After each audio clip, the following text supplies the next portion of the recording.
Welcome back to an episode of Ministry of Truth. I am your only host on this show. Right now, we're holding in a holding pattern, waiting for this press brief to begin with the beautiful Caroline Levitt from the White House press room. But it should have been started 16 minutes ago. But just like the government, never on time, never on time. But your payments better be. Your payments aren't on time. There we go. Hello, Rumble. Waiting for this bitch to come on. As we can see, this bitch is still not on, even though, no, almost 25 minutes ago. Weird. Weird. How's everyone doing? All right.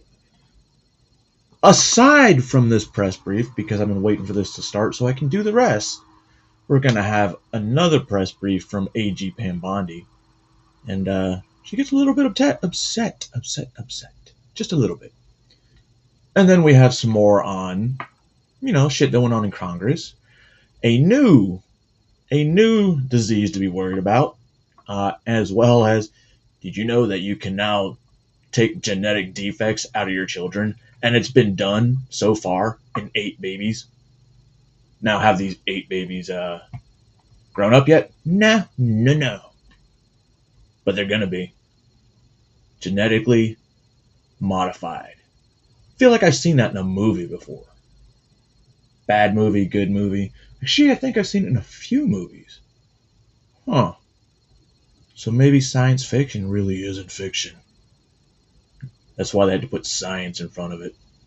Now, nonfiction? Maybe that is fiction. Okay, maybe not. Sorry, I'm just killing time.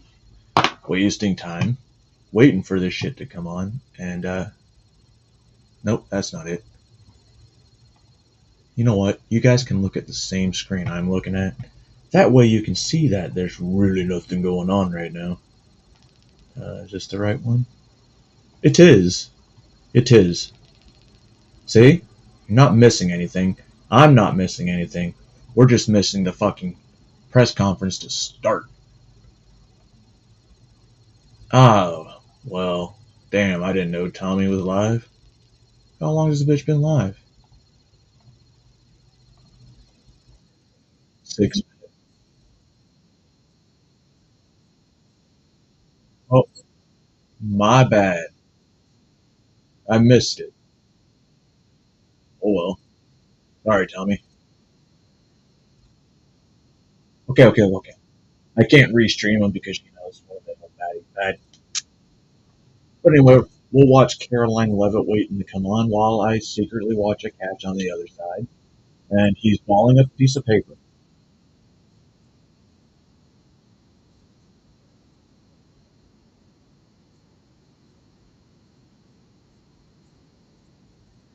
What is he doing? He's confused. I'm confused. We're all. Oh, is this it? Did it already happen?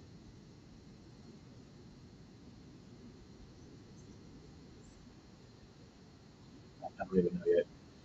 Come on, Levitt.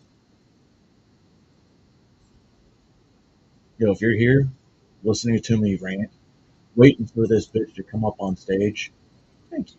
Thank you. And if you're not, thank you. Thank you.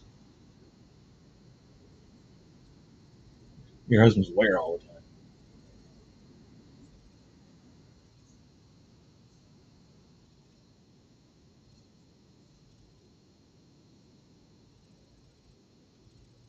Uh-oh. Go Power Ranger.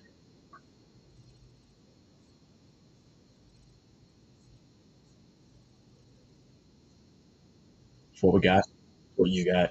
That's what we all got. Anyway, since we're waiting, oops, that's not it. But we're going to go over a little bit today while we're waiting for this shit to start. So, there is a witness that was testifying against Congress the other day, or in front of Congress the other day. And let's just say Democrats probably won't like this. And then we're going to see the guy that shot at the ICE detective that shot one cop. And if this dude was a Marine like they said he was, holy fuck. He must have been a fag Marine. A Navy.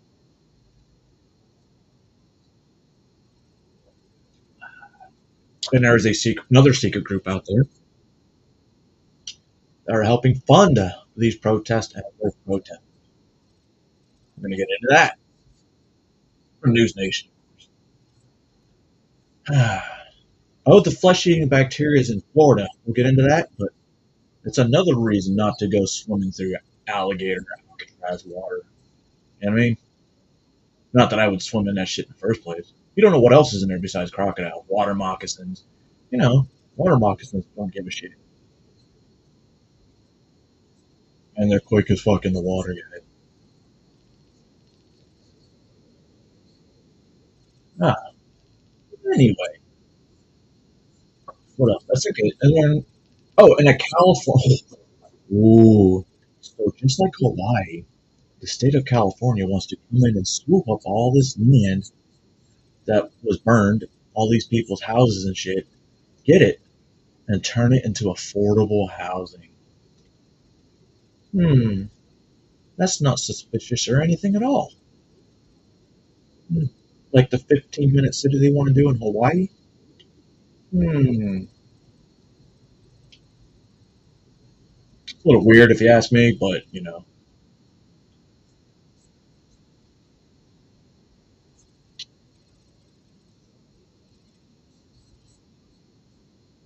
yeah, the right contact.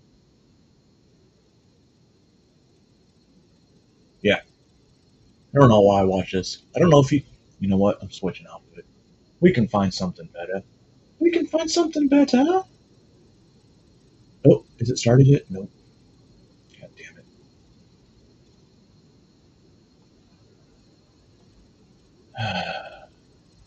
Hold on. Hold on. Let me find something. Something to occupy our time until this bitch starts.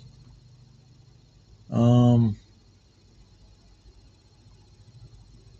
no. Oh, oh. Nothing yet? Nope. Still nothing. God damn it. You can run, but you can't hide. Ooh, I want to show this video. I thought it was pretty fucking funny. And I'm pretty sure, James, pretty sure you don't mind. Pretty sure you don't mind. Oh, let me move that there. Move this here so I can watch this. I don't know why I just did that. We're going to watch a quick little funny. Oh, that wasn't the one I wanted to click. A little funny real quick while we're wasting time. Hey man, I'm gonna just tell you, to a Filipina, if you're white, they don't give a shit. Right. You can, you know, like dude, we have this one crackhead friend named Thomas Fellows who lives in Denver, Colorado. Oh, Dude, he is like a crackhead. He's a woman abuser. Even has like a child abuse charge. oh. And dude, he's still dating this Filipina chick. I'm like, damn man. I mean, how much does he need to have? I mean, you know what I'm saying? But yeah, dude, they will do anything. That's it. So I mean, trust me, you're like probably 5 steps above Thomas Fellows of Denver, Colorado. So, but yeah, no. And then I know there's another guy named Papa Duke. He's kind of like, Actually, I have no idea who that is. I forgot his real name. He goes by Papa Duke. It's kind of rolling off my tongue here. Because he's in a wheelchair, so it's rolling off my tongue. He's a kind of a Zogbot, but yeah, dude, I think he's dating this chick, and man, he knew about Nope, we're not doing that. I just remember that. Pretend I didn't play that. I just remembered that he says names, which everyone else knows, but whatever. It is what it is. I fucking hate that phrase. We're still here, and it's not on mute. We're just waiting, just like Tommy's waiting. I believe. Oh shit, that's me. Okay, still nothing. Computer's being a bitch right now.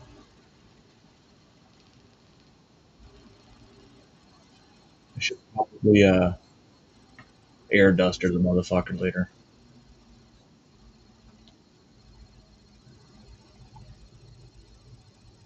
Oh, Jackie's in the room. Must be happening soon. Come on, Jackie. Or should I do the White House version? Let's see what the White House has got up. Well, hello. Nope, still the same. How much does Forbes have? Oh, oh. Holy shit. And if isn't DJ Fruit Loops, how are you, man?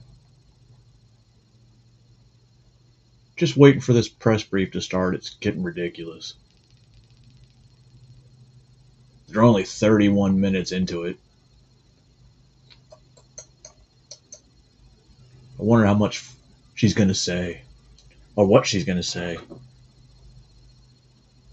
Ooh, it's summer too, so it's hot as fuck up there, ain't it?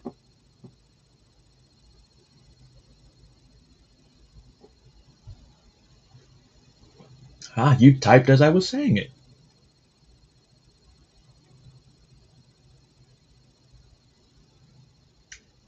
Nothing yet? See, when Jackie came in the room, I thought they were going to start. Hmm.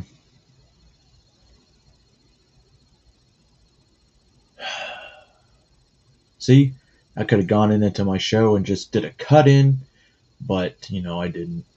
Probably should have. Bye bye, USA. Well, bye. Huh.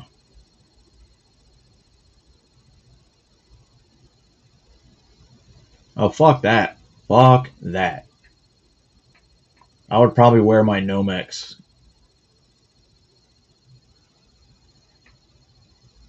I mean, you guys have Nomex gloves? Or are they just too hard to work with?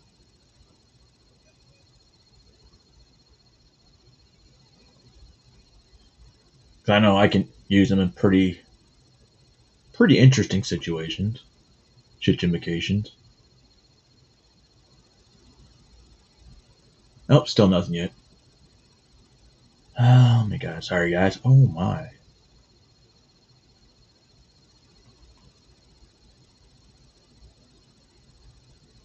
Oh, okay. Yeah, anytime I would deal with something hot, like barrels of weapons and shit, I would always use Nomex. I mean, I got it for free, so why not, right? And they make great shooting gloves. Some of my best shooting gloves from Nomex. What's up, Corey? How are you doing? Nigga?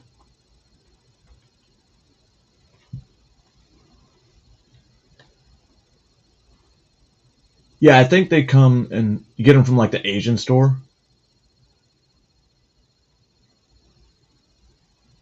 I know you can go to some of these Asian stores and get these cloth gloves and bags for like $10, $5.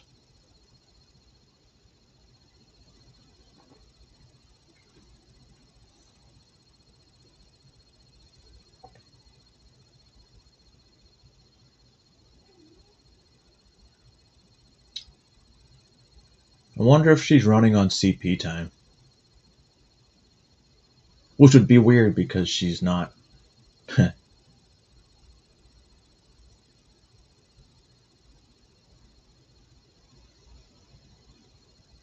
Those gloves, when I was stationed in Korea, I used to buy them just for the field sometimes.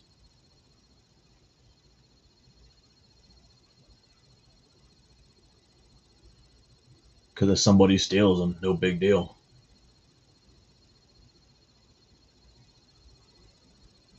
Look at this fucker up front in the blue suit. Is he like The hall monitor?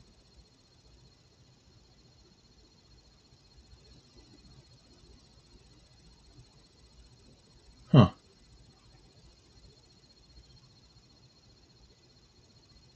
Get off your phone, asshole. That's why we can't start. I hope you're not on speaker. That's just rude.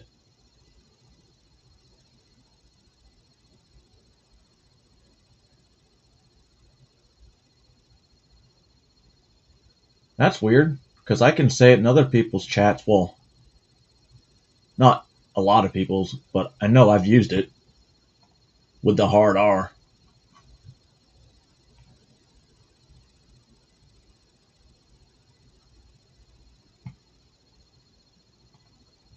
Let's see what's going on. Nope. Still nothing. Still nothing. This is like waiting in the doctor's office. We're like, all right, come on in. We're going to pull your teeth. Like, dude, I don't even want to be here in the first place.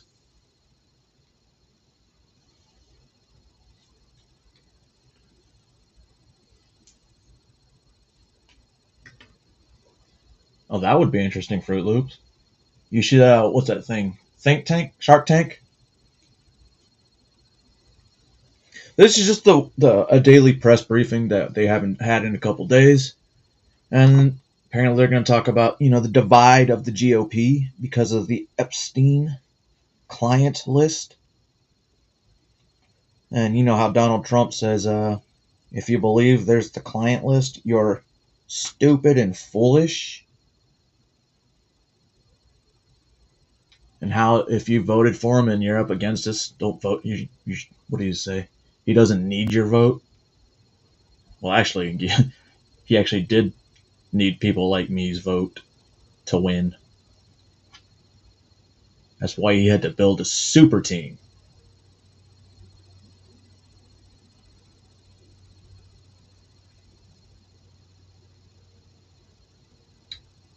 I wonder if it's the Forbes one that's skipping, or is it me?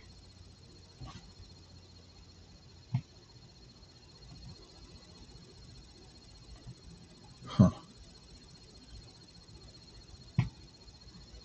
Yeah, this is literally like sitting there waiting for a damn meeting to begin when the guy that's in charge is just like running really, really late. But you can't get the meeting started or anything because he's in fucking charge. I mean, Jesus Christ. I used to hate these kind of briefings meetings. Yep, to South Sudan. And I believe they were Asians, 7 of them.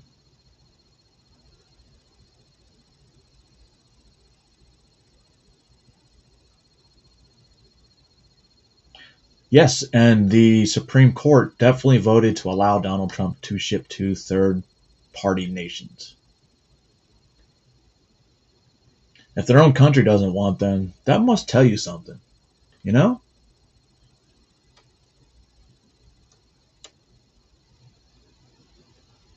Uh,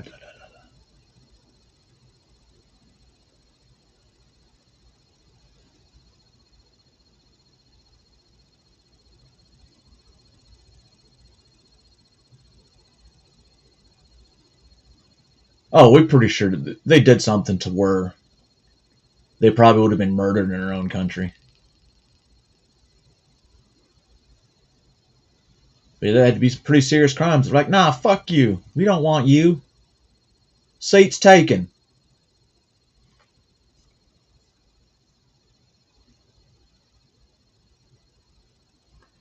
Oh, man.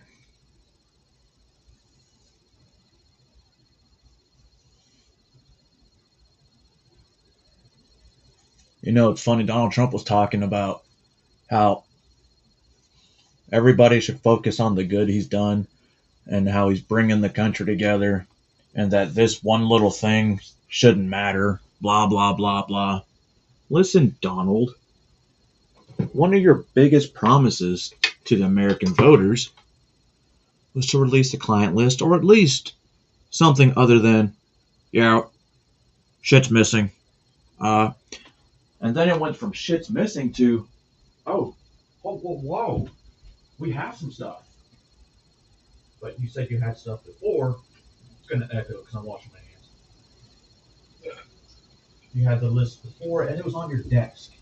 I guess you're really meant to talk about is you were talking about JFK and RFK. I'm just gonna assume that. But no. And then you says there's thousands and thousands, tens of thousands of things or documents to go through. Yep, that happened really quick. Um, and I wonder what they told Dan Bongino for him not to decide to finally step down, right?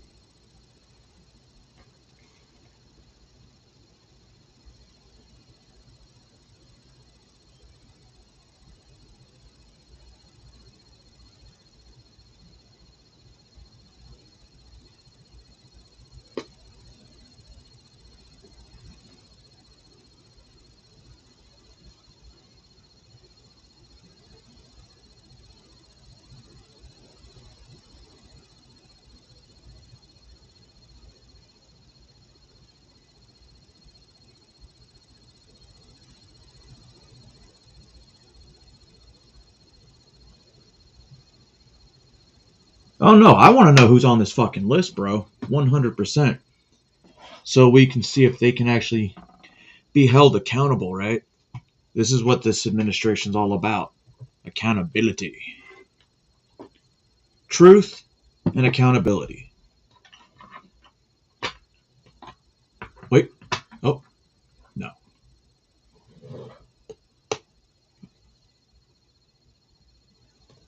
Watching this makes me think my internet's fucking shitty, or it could just be this fucking feed. And I can't verify it with the White House because they're not started yet. If you hear some noise, good for you. You have good ears. Or my microphone's really that good. What up, Yeti?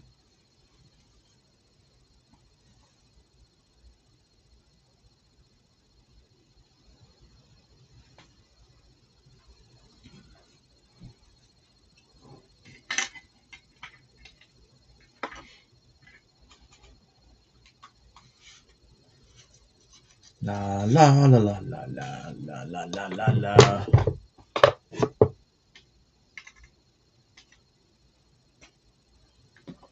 And to be honest, if Donald Trump did some shady shit like that, he should be held accountable as well. Donald Trump was mentioning how Democrats, no matter how much they disagree with each other, they maintain and stay together on, issues. And he's saying that Republicans should do the same, which I'm thinking to yourself, wow, dude, you're telling me that we have to fall in line? And if we don't fall in line, then we don't support you? Crazy. Maybe there's a reason I didn't vote for you 2 times before. Maybe you made promises and brought on people that made me think you were going to do something legit. You started off pretty well with Doge. However, you're just now getting around to codifying some of these Doge cuts. It's kind of fucking late. You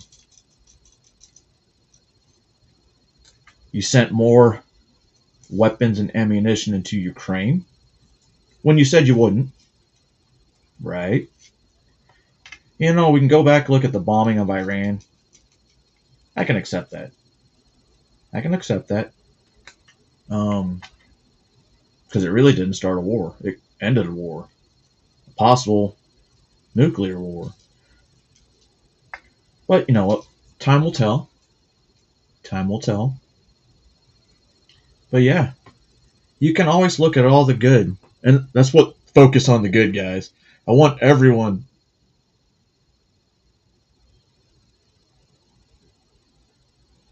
What just happened?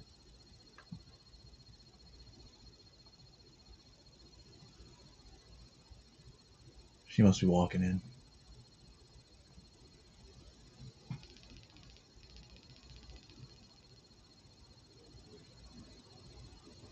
God damn it. It totally fucked up my train of thought.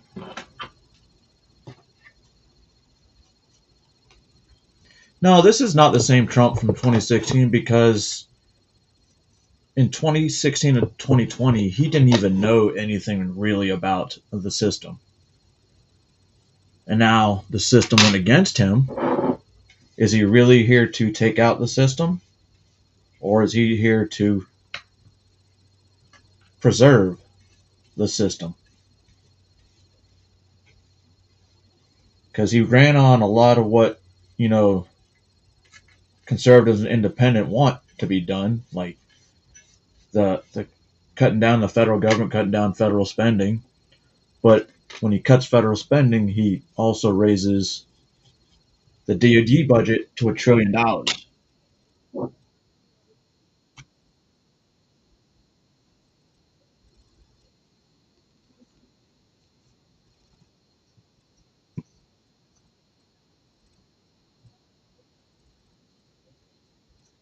Ninth. During the visit, President Trump will meet again with Prime Minister Starmer to refine the great trade deal that was brokered between the United States and the United Kingdom. And the President and the First Lady will travel to the United Kingdom Like for this, an my official baby state mama. visit from September Just doesn't know 17th yet. to September 19th later this fall. This will mark a truly unprecedented second state visit for President Trump, and he is honored and looking forward to meeting with His Majesty the King at Windsor Castle. There has been a wave of positive economic news over the past week, which I would like to highlight today. Joe Biden's inflation crisis has been defeated. Prices paid to American businesses for goods and services were flat in June, which is lower than all 50 forecasters in the Bloomberg survey predicted. And core inflation, which is the best measure of inflation, came in lower than expected again in the month of June. Since President Trump took office, core inflation has tracked at just 2.1% overall and has come in below or at economists' expectations every single month. Wages are growing at a strong pace and prices are falling for everyday Americans. We also saw prices for new and used vehicles and airfares drop last month. In addition, prices for gas, fuel oil, energy commodities, hotels, airfare, public transportation, and fresh vegetables are all down over last year. As we said all along, trust in President Trump. The American dream is back, and everyday families are already reaping the benefits of this incredible economic turnaround in just 6 months. President Trump has ended the era of economic surrender and implemented powerful tariffs to stand up for our workers and businesses and rebalance America's trading agreements. Despite all of the doom casting from the so called experts claiming that these tariffs would be the end of the world as we know it, the opposite has occurred. Tariffs are not inflationary, as President Trump has said all along. In reality, tariffs are a source of massive revenue. We're seeing trillions of dollars in private investment pour into our country right now because the companies around this world want to make their products right here with American labor and not have to pay any tariffs at all. Customs and tariff revenue has already totaled more than $113 billion since President Trump entered office, helping to lead a budget surplus in June for the first time in nearly a decade.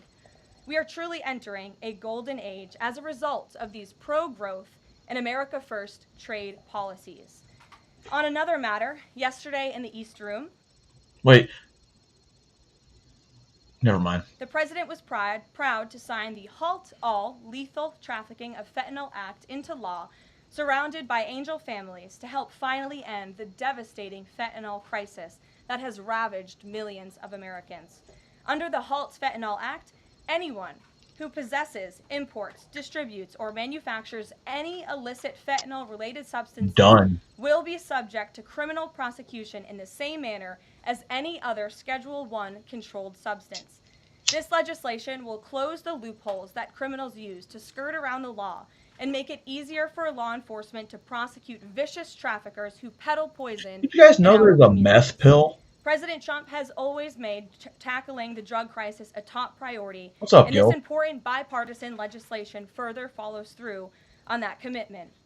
The complete and total success at our southern border that many in the media in this room continue to ignore is another example of the president keeping his word to families who have lost loved ones due to fentanyl, and it's another win for the American people. Customs and Border Protection just released the final operationalized stats for the month of June, and I must highlight some of these incredible numbers. There were only 6,072 Southwest apprehensions in June, 15% lower than the previous record that this president set in the month of March. To put that in perspective, the Biden administration routinely saw the same number of encounters in a single day, and on many days, that number was more than 10,000 apprehensions at the southwest border. There were also 0 illegal aliens released along the southwest border for the second consecutive month in a row. President Trump promised to end the illegal alien invasion, and he has delivered on that promise to the American people in record time. With the border sealed, deportations are ramping up. This past weekend, our brave ICE agents were arresting violent criminal illegal aliens all across the country. ICE Atlanta arrested an illegal alien from Mexico, convicted of attempted rape of a child in North Carolina. ICE Baltimore arrested an illegal alien from Guatemala who was previously convicted for sexual abuse of a minor in Maryland. ICE Houston arrested a criminal illegal alien from Mexico whose previous conviction includes aggravated sexual assault of a child in Texas. ICE Salt Lake City arrested a 32-year-old illegal criminal alien from Mexico who was previously convicted for child abuse and injury. ICE Baltimore arrested a criminal illegal alien from El Salvador convicted in Maryland for possession of child pornography.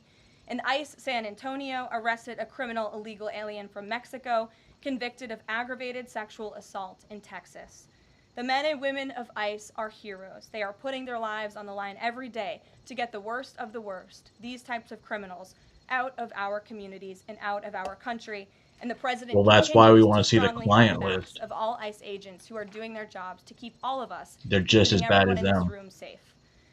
The facility, one second. In other news, following President Trump's bold executive actions protecting American children from irreversible chemical and surgical mutilation, the largest provider of these barbaric practices will now be closing its doors. The facility in Los Angeles, California, is just the latest facility downsizing or eliminating their irreversible and harmful services that feed into the lie that you can somehow change a child's sex. The Biden administration peddled dangerous policies that defied medical science in favor of radical transgender ideology.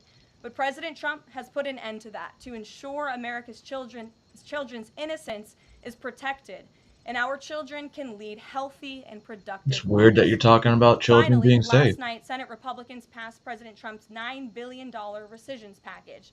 This will help restore fiscal sanity in our country by rescinding billions in wasteful foreign aid and finally ending taxpayer funding for PBS and NPR, 2 media organizations that have ridiculously used federal dollars to push a partisan left-wing agenda. Still got to pass the House. The House should pass this rescissions package immediately and send it to the president's desk for signature.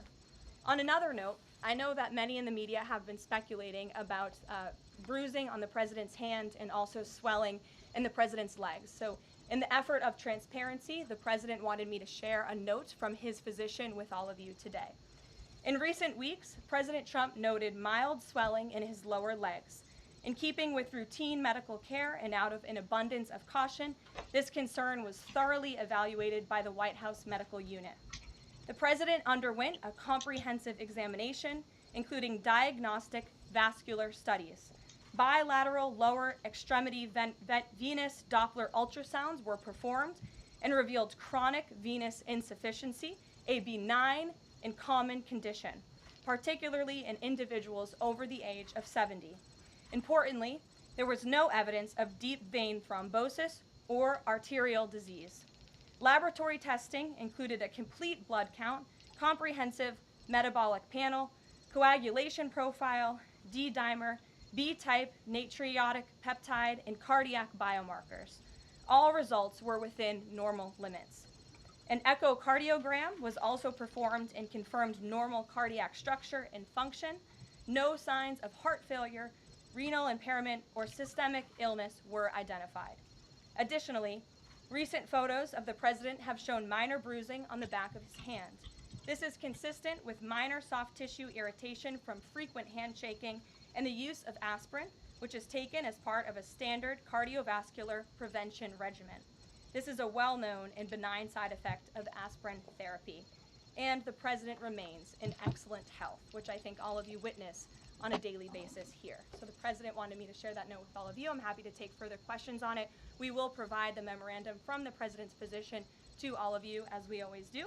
And we'll get to questions. Here in our new media seat, we have Frank Corva, who's the White House This should be correspondent fun. for Bitcoin Magazine, which comes at a timely week with Oh, crypto Bitcoin was legislation going moving up like across Capitol Hill. So why don't crazy. you kick us off, Frank, and thanks for being with us. Thank you so much. We appreciate it, Ms. Levitt. Sure. I was curious to hear if the president was in favor of removing any and all language around central bank digital currencies from the Genius Act, maybe as a means to get it across the line and get it on his desk. And then my second question was about something the president spoke about in this room. He talked about a $600 de minimis tax exemption for Bitcoin and other crypto spending. So I was just wondering if you could comment on those. Sure. Well, the president did signal his support for a de minimis exemption for crypto, and the administration continues to be in support of that. We are definitely receptive to it to make crypto payments easier and more efficient for those who seek to use crypto as simple as buying a cup of coffee. Of course, right now that cannot happen, but with the de minimis exemption, perhaps it could in the future, and we will continue to explore legislative solutions to accomplish that. As for the central bank digital currency and the Genius Act, which you noted has passed through Congress and will be sent to the president's desk. I believe the House is voting on it. If they haven't, they should be passing it. We know we have the votes, and we expect it to get to the president's desk, and we are planning a signing ceremony tomorrow afternoon. All of you will get more details on that. This piece of legislation is going to make America the crypto capital of the world, and that's what the president promised. As for a central bank digital Sounds currency, weird. the president opposes that. He made that promise to Why? the American people on the campaign, and while it's not in this specific piece of legislation, he did sign a January executive order banning a central bank digital currency. The administration supports Congress's efforts to codify that executive order into law, and I believe Hey, what's there up, will be Rockstar? future pieces of legislation in regards to crypto. Did they ever pick up moving that guy from Capitol Hill. yesterday? The president looks forward to signing them, and he looks forward to the signing ceremony this afternoon. So thank you for being with us today. Sure. Jackie. Thank you, Caroline. There's been a lot of discussion about the Epstein files. And the Thank you, president Jackie. was yesterday calling it a hoax. Can you clarify which part of the Epstein hoax is the hoax part? The president is referring to the fact that Democrats have now seized on this as if they ever wanted transparency when it comes to Jeffrey Epstein, which is an asinine suggestion for any Democrat to make. The Democrats had control of this building, the White House, for 4 years, and they didn't do a dang thing when it came to transparency in regards to Jeffrey Epstein and his heinous crimes. It was this president who directed the Department How's of it a Justice hoax? and the Attorney General to do an exhaustive review of all files related to Jeffrey Epstein, which they did. The Attorney General and the FBI, led by Pam Bondi, Dan Bongino, Kash Patel, these are great patriots. Some Good of the shit, most Rockstar. trusted voices in the Republican Party movement. It's part of the reason the president appointed them to these high law enforcement positions, and they spent many months going through all of the files related to Jeffrey Epstein, and they concluded what they found in that memo, which they drafted and they released. And so the president has been transparent. He has followed through on his promises to the American people, but he doesn't like to see Democrats in the mainstream media covering this like it's the biggest story that the American people care about. The president has been working so hard this week. On Tuesday, he went to Pennsylvania, where he secured $90 billion. I don't know if he thinks we're just one-track minded, but you can be worried about more than one thing at once. I mean, it's not that hard. It's part of being us. In investments for the Commonwealth, for the people of that state. After that, he came back to the Oval Office at 8 p.m. He went in there to whip votes to get the Genius Act signed into law. And because of his efforts, that bill is now going to be signed and passed. The following day, yesterday, he meets with a foreign leader, the King of Bahrain, to secure more investments into this country. And then yesterday afternoon, the Don't president... forget that Bahrain one is where he called his own base. What did he say? Stupid and foolish. Is in the east room of the White House mourning with parents who have lost their children because of fentanyl, signing a bipartisan piece of legislation. And not a single cable network in this country took that event live and covered that event like they I watched should. it live. Those are the issues the president cares about. What could be more important to the American people than helping families who have lost their children? Those are the issues this president is going to remain focused on. have some prominent figures, including the Senate Majority Leader, the House Speaker, voicing support for the files to come out. Representative Massey collecting signatures that would force a Maxwell. discharge petition for a vote on the floor for this. It doesn't seem to be going away. What is stopping the administration from just redacting any sensitive information, grand jury information, and putting out what is appropriate so that the American people can decide and then let this story die? Well, in terms of redactions or grand jury seals, those are questions for the Department of Justice. Those are also questions for the judges who have that information under a seal, and that would have to be requested, No. and a judge would have to approve. She said if it's under a seal, don't worry about it. With the shit that you do have that can be unredacted. Are you fucking retarded? I'm sorry. But that's out of the president's control. He has said, in agreement with some of the leaders on Capitol Hill, that if the Attorney General and the Department of Justice come across any other credible evidence, they should provide that to the American people. The president has said that, and he agrees with them on Why that. did you fire Maureen Comey? The Department of Justice did, and I would defer you to them. Dasha. Has the White House been directly in touch with some of the MAGA influencers that are still not satisfied with the administration's handling? And has the message to them been similar to what the president has said, which is sort of either let this go or we don't need your support? Well, look, the president and this team are always in contact with the president's supporters, with voices of many kinds on both sides of the aisle. I think that's part of the reason this president is a great president, because he's willing to listen and hear other people's perspectives. But ultimately, he has led this country, not just over the past 6 months to historic success, but also through his first 4 years as president. And as the leader and the creator of the MAGA movement, he has led through these perilous times for our country based on instinct and in the best interest Just because of the he's a country. leader and as I creator always doesn't mean he say, will be forever. The American people should trust in President Trump. on John, the Fed go chair? ahead, John. Thanks a lot, Caroline. The president on Monday announced that if there's not compliance with Russia within 50 days, there would be increased tariffs. Can you explain how that works, first of all? What happens if Russia doesn't end its war with Ukraine in 50 days? Well, in 50 days, as the president clearly laid out, if there is not a ceasefire agreement or a peace deal within that time frame, if Russia refuses to legitimately agree to a ceasefire, then they will face very steep tariffs, and they will also face secondary sanctions. So countries that are purchasing oil from Russia will be sanctioned as well, and of course that will do deep damage to Russia's economy. And I would just add that the president wants this war to end with a diplomatic solution. He's been pushing for it. This administration has spent many hours and a lot of time trying to solve this war very far away, but the president wants to stop the killing, and he wants to save lives. As far as Reagan, the first part go of ahead. what you were saying, Caroline, the Reagan, first go part, ahead. I have two questions for you. It's just about, if I may, just You know, all these times that Trump says he's talked to Putin, talked to Putin, talked to Putin. When's the last time you talked to him face to face? Shouldn't he meet with him face to face? He did that with NATO. About the tariffs, the first part. I get the secondary tariffs, but there was only $3 billion worth of trade between the U.S. and Russia in 2024. It's expected to be far less this particular year. On April the 2nd, both you and the Treasury Secretary said it's not necessary to apply any tariffs on Russia. You said that because of the lack of trade, it precludes, that was the word you used, any need for tariffs. Why now, and why do you think that that would make them cave and come to some sort of peace agreement as it relates to Ukraine?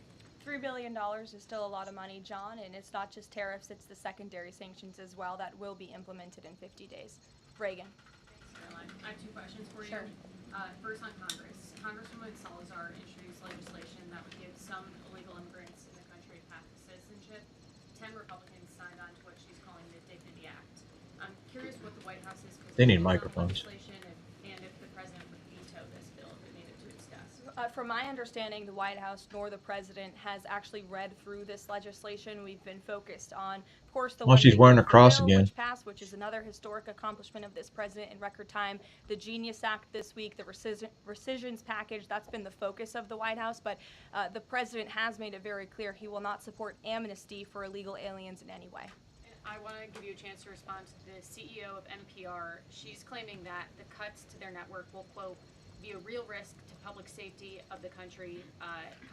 Murkowski has argued that public broadcasting stations save lives. No, they Could don't. you respond to these concerns? The NPR CEO said cutting NPR will be a risk to public safety. I am not sure how NPR helps the public safety of our country, but I do know that NPR unfortunately has become really Well, we know just Elmo a hates Jews. propaganda voice Wait, for that's the Sesame left. Street. Just a few examples for you. In 2020, NPR refused to cover the Hunter Biden laptop scandal in the run-up to the election. They said their assertions don't amount to much, writing they did not want to waste the listeners' and readers' time on stories that are just pure distractions. That does not sound like an unbiased opinion. That sounds like a partisan opinion to me. And this is a taxpayer-funded organization.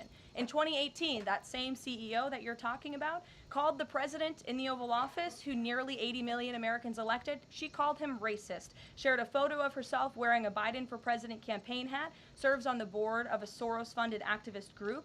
In 2020, PBS's White House correspondent at the time characterized President Trump's speech then at Mount Rushmore as a love letter to white resentment, promoting the myth of America. In 2017, PBS devoted an entire panel talking about what it means to be woke and white privilege. In 2023, PBS's Washington Week Hey, what's up, Roundtable Angela? covered up Joe Biden's clear mental divide. That's actually quite the clip. I would encourage all of you to look at it.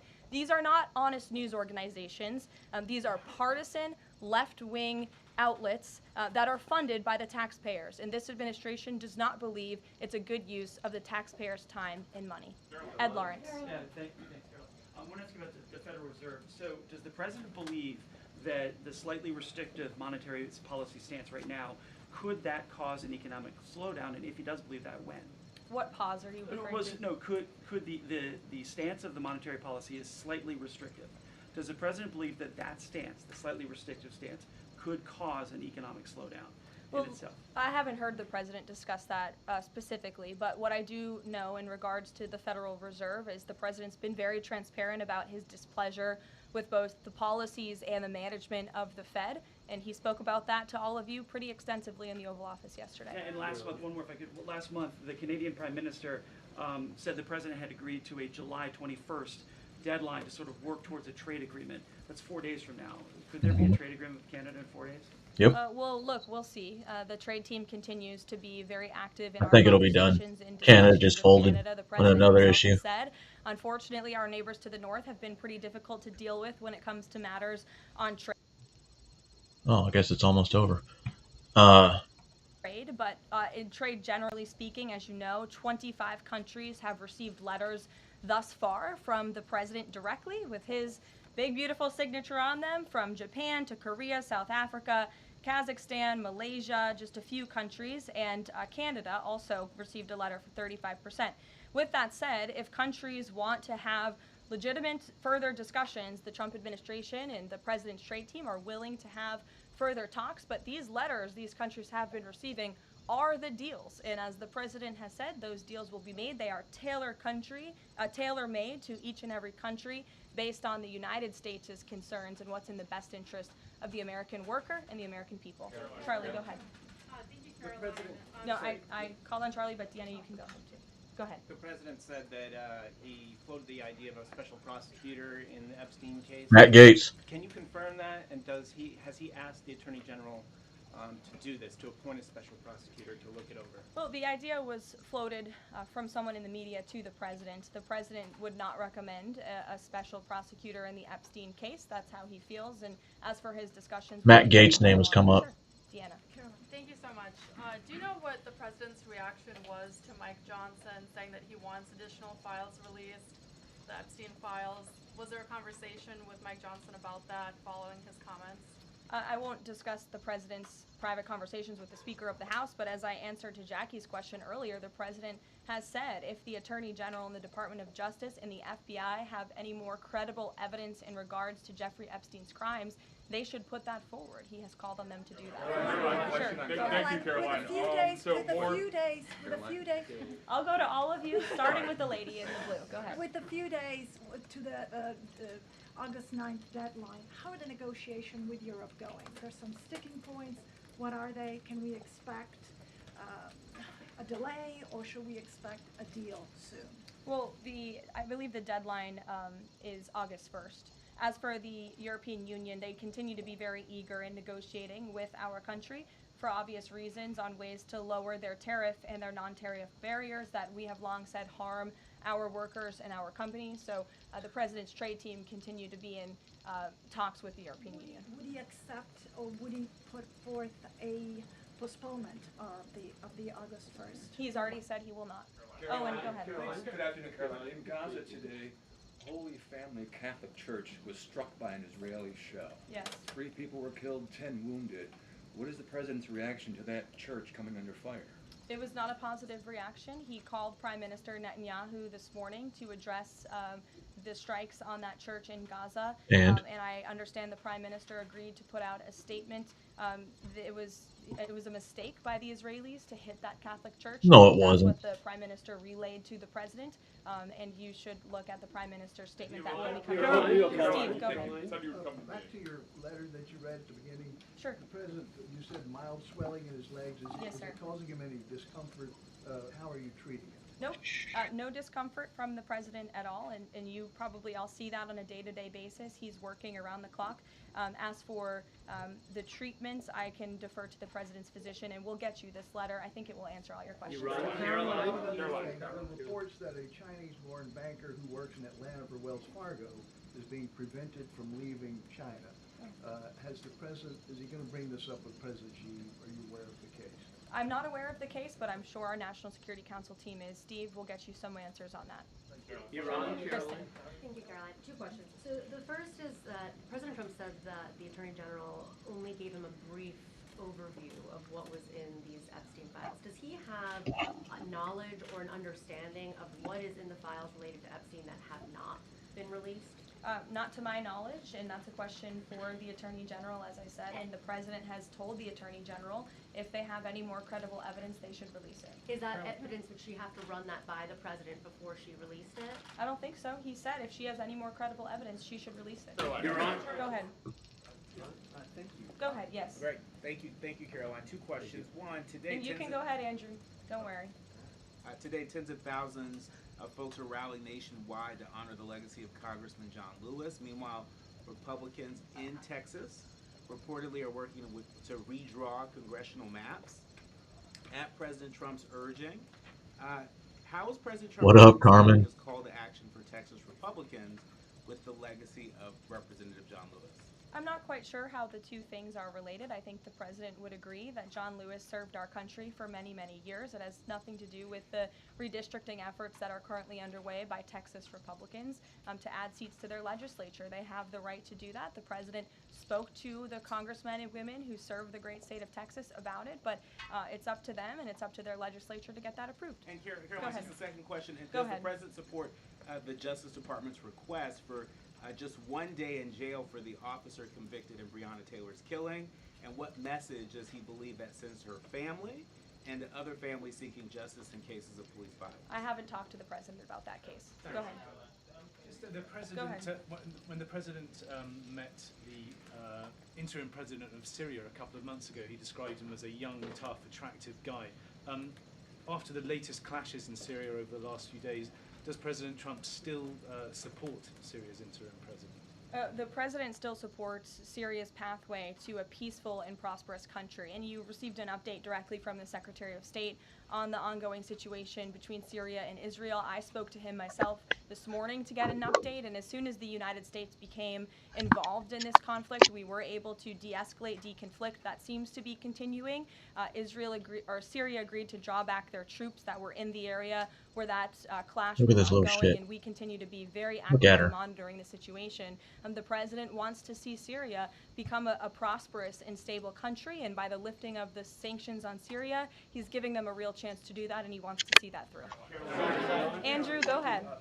So on Tuesday, the president told a very detailed story about his uncle, noted scientist John Trump, and Theodore Kaczynski, the late Unabomber. He said that Dr. Trump taught Ted Kaczynski. Ted Kaczynski was not identified as the Unabomber until 1996, 11 years after John Trump passed away, it would have been impossible Time for machine. John Trump to have ever discussed the Unabomber with the president. So what was he talking about? And I have one follow-up. Andrew, with so many issues going on in the world, I'm a little bit surprised you would ask such a question, although I'm not sometimes coming from you, I will say, but I'm willing to give you an answer. Nevertheless, the president's uncle did, in fact, teach at MIT. He was a very intelligent professor. The president's very proud of his family. In fact, the president has a letter from his uncle on the MIT letterhead that sits in the Oval Office dining room. Maybe we'll let you see it sometime. And then Caroline, one more on Elizabeth, will the go president consider pardoning Ghislaine Maxwell Elizabeth, if the Epstein case is a hoax? Okay, I'll start off with the president said last week he would not be getting involved in the New York City mayoral case. If that mayoral race, if that's still the case, given his history drawing a large crowd in New York City, what's his reason for staying out of it in that way? Well, 'Cause look, it's from I think Florida. the president reserves the right to get involved in races or not get involved in races, and he's made the decision not to weigh in on the New York mayoral race, as you rightly pointed out, although he has gone as far to say he absolutely does not want to see Zemdami elected, who is a known communist who supports the abolishment of private property, the defunding of police. He has made very well-known anti-Semitic statements. It would Me be a too. disaster for New York and for this country, and I think it's quite telling that this individual, a known communist, has been spending time in Washington this week meeting with leaders on Capitol Hill. This is truly where the Democrat Party is headed. Clearly, they learned nothing from November 5th in the president's overwhelming victory. Mary, go ahead. Thank you, Caroline. I want to backtrack to the hospitals that have stopped providing transgender surgeries and hormones for kids. On this front, does that have anything to do with the DOJ subpoenas last week? Should we expect any more hospitals to be shutting down their programs? And I wanted to also ask what you make of all these media reports, especially the AP, which I noticed, which portrays these children as losing something that's saving their lives. Yes, I think the president spoke a lot about this issue, which is a political issue, but also really a cultural issue that impacts children and families. He talked about it a lot on the campaign, and I think he was quite surprised by the uptick we were seeing in the embracement by the Democrat Party when it comes to the chemical castration and mutilation of young, innocent bodies. And so the president made it a very early priority to sign very strong executive orders to cut off the funding for any hospital or any medical facility in this country that provides such barbaric procedures. And as a result of that strong policy and the president's strong common sense position on this issue, we've had such an overwhelming response, which is great for children in Arizona. Phoenix Children's Hospital has stopped providing puberty blockers and hormone therapy to minors. In California, Stanford Medicine ended sex change surgeries for minors. Children's Hospital Los Angeles is closing its Center for Trans Youth Health and Development surgical program. In Illinois, Lurie Children's Hospital Chicago stopped sex change surgeries. Again, let's think about what we're talking about here. Sex change surgeries for minors. These are barbaric practices that no child, innocent child, should have to endure. And the president wants to protect the innocence of children, and I know the vast majority of Americans support him in that effort. This is a wildly popular and common sense endeavor this administration has taken, and we've seen many of these medical institutions have followed through with the president's executive orders, but will continue to take further action on this important issue. Garrett. I too, if you'll indulge me. On the rescissions package, I wonder what the White House makes of this theory that it increases the odds of a shutdown. The theory is basically, why would any Democrat vote for a bipartisan spending deal with Republicans if Republicans can turn around and claw the money back the next day? Look, $9 billion worth of crap that it was in our federal funding that is now being rescinded. This is a good thing for the American people and the American taxpayer, and I think our Office of Management and Budget Director was saying this process should be more bipartisan. Democrats, there was a time in this country where Democrats too cared about getting rid of waste, fraud, and abuse in our federal spending. I think every American agrees the government spends way too much money on things that don't matter. Some of those things include PBS and NPR, or, for instance, the Democracy Fund, which was funded to the tune of $83 million through the Department of State, but they were giving hundreds of thousands of dollars for gender equality and empowerment hubs in Yemen, $3.9 million for strengthening information integrity, equality, and democracy for LGBTQI population of the Western Balkans. These are not good uses of the taxpayer funds, and Republicans are proud to lead that effort, and we wish more Democrats would join us in that. I wanted to follow up on the Maureen Comey question just to clarify. Did the White House have any knowledge, or did the president sign off on her firing? This was a decision that was made by the Department of Justice. Yeah, it's DOJ's prerogative. There was an agreement that was made Jay. between Immigration and Customs Enforcement and the Centers for Medicaid and Medicare Services regarding access to Medicaid information for 92 million Medicaid recipients around the country. That includes health information. So how does that not violate HIPAA violations and privacy concerns, for example, of American citizens? I'm going to have to defer you to Immigration and Customs Enforcement on that. I'm unfamiliar with that agreement that they made. Caroline, Thanks, Caroline. Two questions. Russ Vought said today he's going to be looking into cost overruns in the Fed's renovation projects. Is there a deadline for him to come back with findings to the president? I don't believe there's a deadline the president has set for Russ Vought, but I think, again, this is a good use of taxpayers' time to look into this project that is millions and millions of dollars over budget. It's for a big, beautiful mansion for the federal chairman, reserve chairman, and I understand that it costs much more than it did the beautiful palace that many of you joined us at when we went overseas. So it's completely unnecessary, it's overpriced, and I think it's a good thing the administration, led by the president, is looking into it. If there ever were to find wrongdoing or fraud, would the president reconsidering firing Jerome Powell? Look, it's a hypothetical question. We'll see where it goes. The president spoke about how he feels on this matter yesterday. Sure. Thank Go you ahead. so much, Caroline. So we saw Ambassador Havi arrive to Prime Minister Netanyahu's trial to show his support. Does the president plan to impose any kind of sanctions against the Israel judicial system? I don't have any update for you on that or any announcement on that front. I don't believe so. Does the president believe that justice has been served in the Epstein case? Look, the president believes that he directed the Department of Justice to do an exhaustive and thorough review, and they did that. And they all agreed, the FBI director, the deputy FBI director, the attorney general, on the memo that they drafted and they released. That no one signed.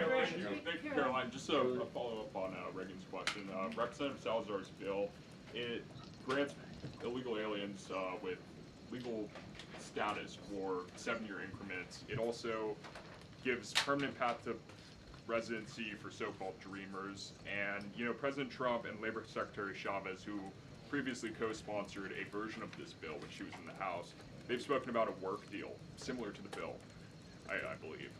What's the difference between a work deal and amnesty? Look, as Hey, what's I up, Dominique? Reagan, the president, the White House have not reviewed this specific piece of legislation. It's just not where our focus has been. But the president, for one, has been very clear. He does not support amnesty. We'll go to, oh, look at some friends in the back. Brian, go ahead. You didn't show up early enough to get some good real estate up here. I love it. Any update on the auto pen? I know that Ooh. the DOJ and some others were looking into the thousands of documents that were signed off just before Joe Biden left office. Any update on the auto pen? Yes. I'm not laughing at you. I'm just laughing at how far away you are, and you're going to need to get some microphones back there. On the auto pen investigation, yes. The White House counsel's office has launched their own investigation into former President Biden's usage of the auto pen. We have requested some documents from the National Archives, and again, as I've said many times from this podium, and the president has said as well, it's incredibly important that we get to the bottom of who really was at the tip of the spear I like looking at in the Caroline. decision-making process here in the White House, because former President Biden himself admitted to the New York Times, I understand he never gave interviews when he was here, but now all of a sudden he wants to give one, and he said that he did not actually review every single pardon that he signed on his way out the door. That's incredibly concerning, and I can tell you it's something this president would never tolerate. This is a president who is signing things all the time. Any document that has legal implications, this president's signature is on it because he's the one making the decisions. It does not appear that was the truth in the previous White House, and I know the American people want to receive answers on who was running the show, because the decisions that were made in this place really destroyed our country, and we deserve to get to the bottom of it. Mark, in the back. Thanks. Some Christian groups are complaining that they are not able to get visas as quickly to travel to Israel, and it's been elevated to Ambassador Huckabee's station. Is the White House aware of that? Does it have any reaction to that? And is that part of the president's disappointment with Netanyahu's government?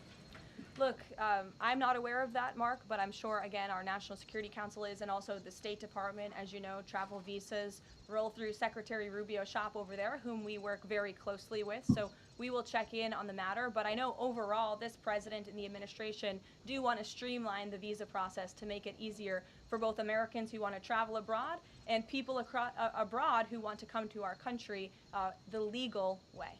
Sure. Go ahead.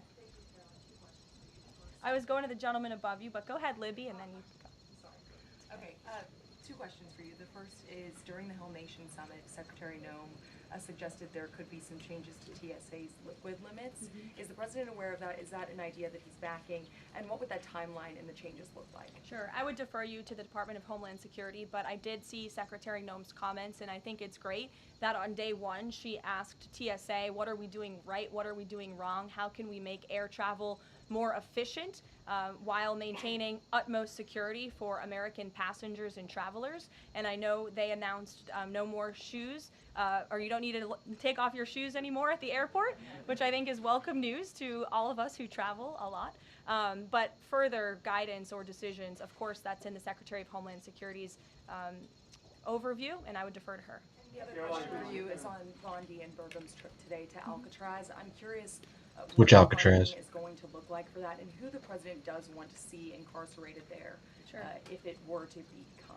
Sure. Well, this was an idea of the president. He spoke about it in May, and he directed his administration to review a reopening plan for Alcatraz if it is possible, which is... What if this is all a plan to reopen Alcatraz for people on the list?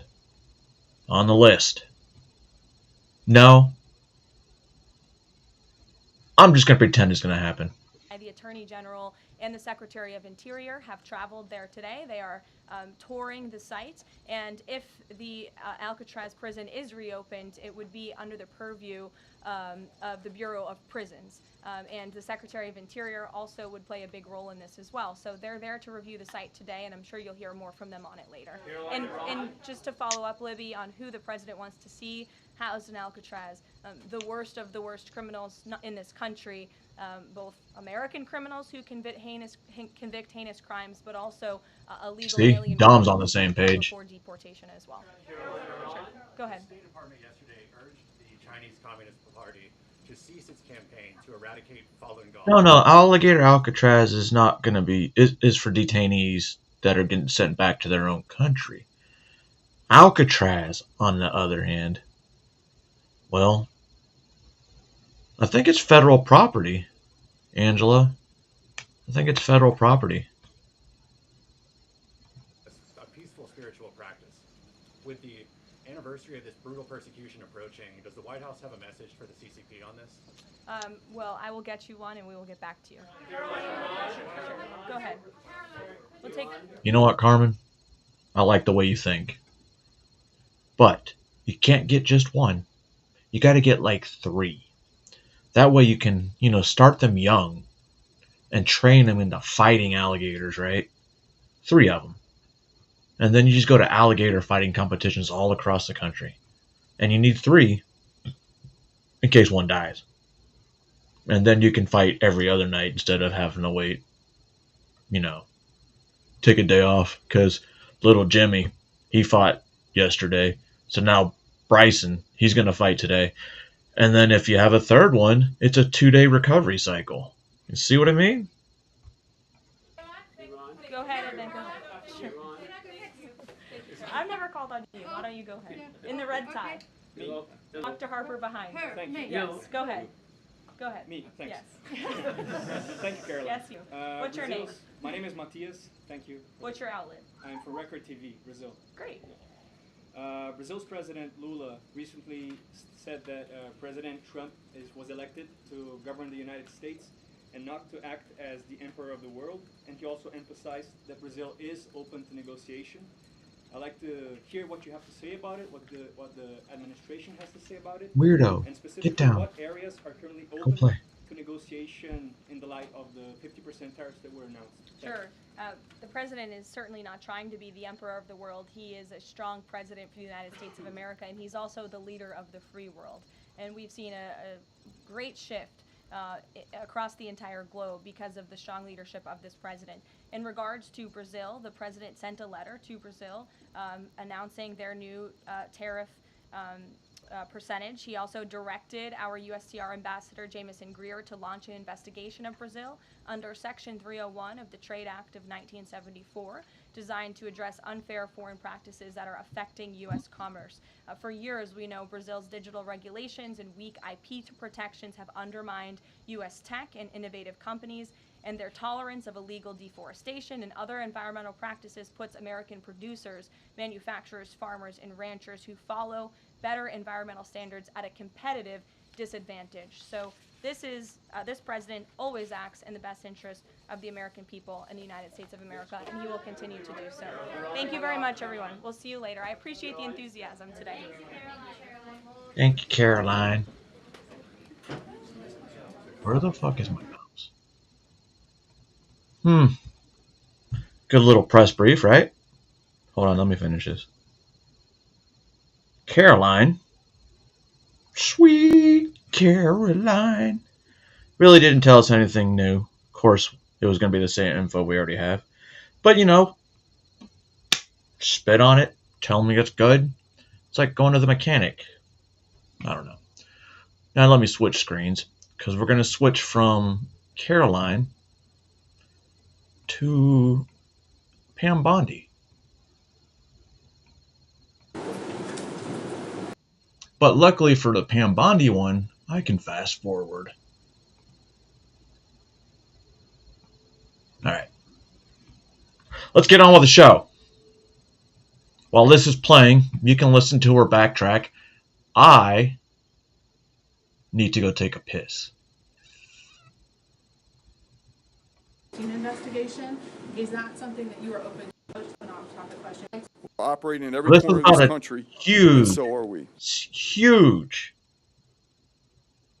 drug bust. All right, that's what this was all about. At this point, we'll take questions. Yes, ma'am. Mr. Administrator, I would like to get your perspective on what exactly is driving this, but I also have an off-topic question for the Attorney General in response to comments that President Trump made a short time ago, just a few moments ago on the South Lawn. He said that he would support you releasing additional credible evidence from the Epstein investigation. Is that something that you are open to doing? He said this just a few moments ago. Let me take that first. This today is about fentanyl. This is about a wall of people right outside this room who have died from, I appreciate your question, but this today is about fentanyl overdoses throughout our country and people who have lost loved ones to fentanyl. That's the message that we're here to send today. Nothing about Epstein. I'm not going to talk about Epstein. Go ahead. And so to your first question about what's driving this, clearly it's driven by profit. It's all it is. Mexican cartels are driven by profit only. These are business decisions. Everything we talked about today, whether it's how they're smuggling across the bill and the innovation they use to get it across the border, also the attempt at, quite frankly, during the 4th of July holiday, we think it was a concerted effort that they flood us because they thought there would be less law enforcement working at that time, and they sent as much as they could across the border into numerous cities. Didn't work out well for them. Also, are we talking about Fisherman's Wharf in San Francisco? I went to San Francisco a long time ago. I think I was 12. Coming back from Guam, moving to Kentucky. Goddamn Kentucky of all places. Coming from an island as a teenager. Talk about a fucking change of environment. But San Francisco, I don't know, maybe it's because I was still a kid, seemed so fucking cool. Especially when you see the trolley, the turnarounds, and then the Fisherman's Wharf. I think they had seals. Or something of that matter. Otters. There was something. My aunt lives there. That's why. The decision to start making methamphetamine pills, business decision, like any other company in America. They look at what is wanted, unfortunately. Taking a pill has a lot less stigma than shooting a drug in your arm, snorting it, smoking it. But that makes it that much more dangerous because it's less threatening to our young people who, again, from a national security standpoint. That's where I heard about the fucking meth pill. This is where I was like, wait a second, they have a pill? Pill form of meth? Weird. And they look just like 18 regular to pill. 45-year-old men and women, that's who makes up our U.S. military, and we're losing them at historical rates. That is not what we can allow to continue, and that's what we're here to fight and continue to fight it. Yes, ma'am. I have an on-topic and an off-topic question. On-topic, you spoke a lot about seizure numbers, but of all the different actions that you took over that weekend, can you talk to us about how many individuals are going to be facing criminal prosecution, not simply just being deported, perhaps, arrested and sent? Everybody arrested in this will be facing. This is a serious amount of drugs. Do you have a number? Well, I don't off the top of my head because it was in multiple cities, but I think most of the, pretty much at every place we're talking about, I don't have an exact number. Yeah, and to jump in on that same topic, that minimum 10 years in prison for almost all of these defendants, some 20, some 40, depending on the amount of drugs, the type of drugs, the level of drugs. Go ahead. An off-topic question Sure. for you, Attorney General. Today on social media, President Trump made allegations about mortgage fraud against Senator Adam Schiff. I'm wondering if you can comment on that and whether or not that issue has been heard and will be looked at by the judge. Yeah, I just was told about those comments. Yeah, this was yesterday. I know Adam Schiff is now under investigation for mortgage fraud, the same as Donald Trump, but it looks like this guy, he might actually get worse. The worst of the deal. And you haven't heard much about that fucking Letitia James and her mortgage fraud case. The only thing about Adam Schiff is he's white. Walking into this room, and we don't comment on whether there is or is not a pending investigation. But thank you. Anything else on topic today? Go ahead. Madam Attorney General, on this matter of fentanyl, Yeah. which is a priority clearly for the DEA, Department of Justice, are you confident you're going to still be here to execute this? Because there's so many people calling for change at the I like it.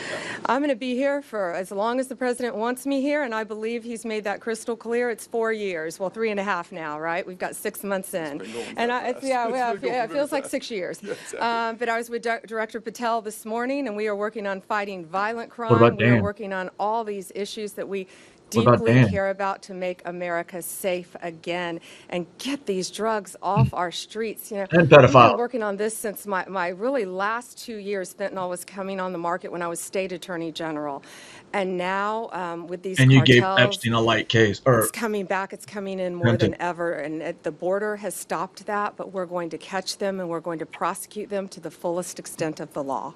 Yes, sir.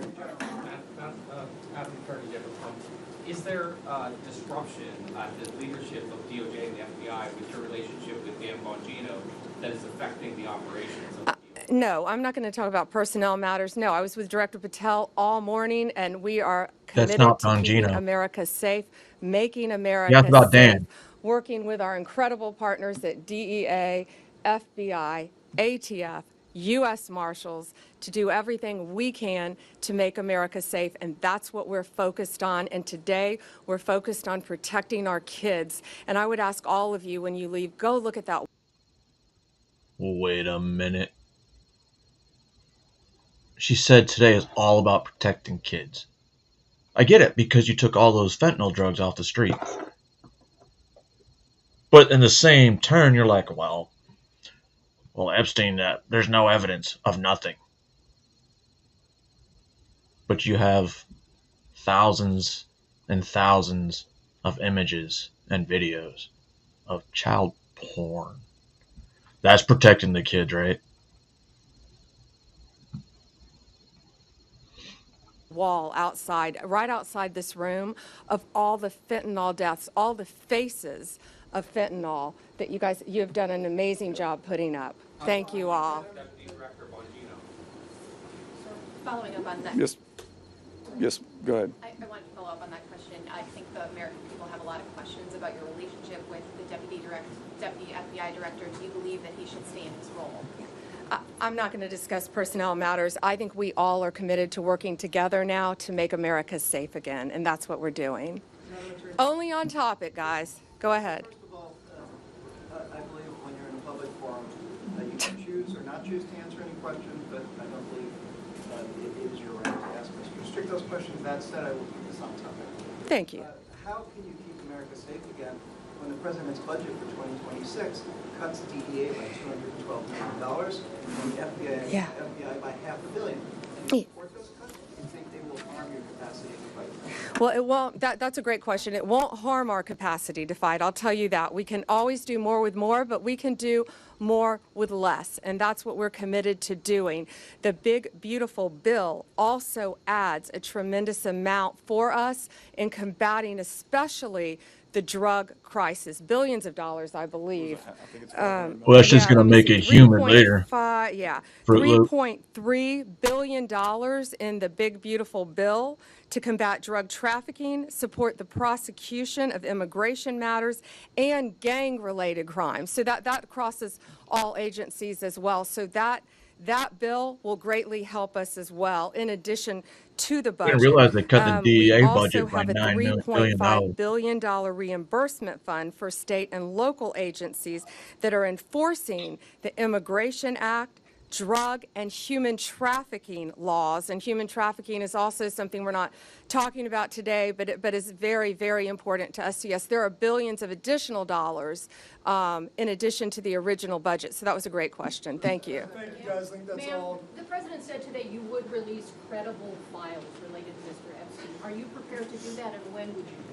Our memo speaks for itself, and we'll get back to you on anything else. I haven't seen all of his statements today. Thank you. Yes, you have. The MAGA base that has expressed a lot of frustration about it. We're going to fight to keep America safe again, and we're fighting together as a team. That's what's so important right now. You know, we've got a war on drugs. We've got a war on human trafficking. We've got cartels in this country, and we are going to do. We've got foreign adversaries around this world as well, and we're all going to work together as a team to fight to keep America safe again. And I can tell you that's what we're all committed to. Thank you. Thank you all for being here, and thank you for, please show these pictures today. Thank you. If anybody needs B-roll, there's some B-roll. Yo, she was fucking fed up. Fed up. It's almost like she was like, you know what? Fuck this. I'm rage quitting. We all know who rage quits. But good job taking all those drugs off the street. We appreciate you. We have answers. Questions. You have answers. You're not going to give them to us, but we're going to ask anyway until you rage quit. You knew these questions were going to come, but you couldn't get your way out of it. Good talk. Now they had a vote.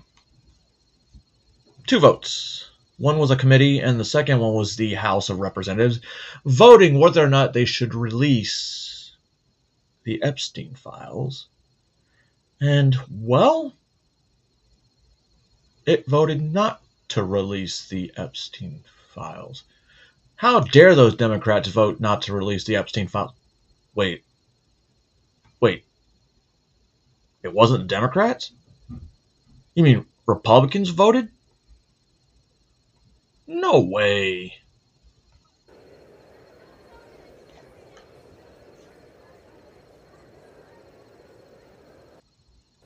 Oh.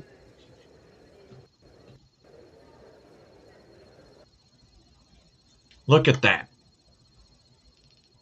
Granted, you got some no votes, but at least 211 Republicans. Well, why not? I get it. Take out all the redacted shit. Who redacted that shit? I actually have to go look through it. I haven't pulled up the name by name one yet because, well, like I said, this happened 2 days ago, and I was looking more into seeing who was who's funded by AIPAC. And oddly enough, Hakeem Jeffries got the most money in 2024 from AIPAC. Hakeem Jeffries, huh?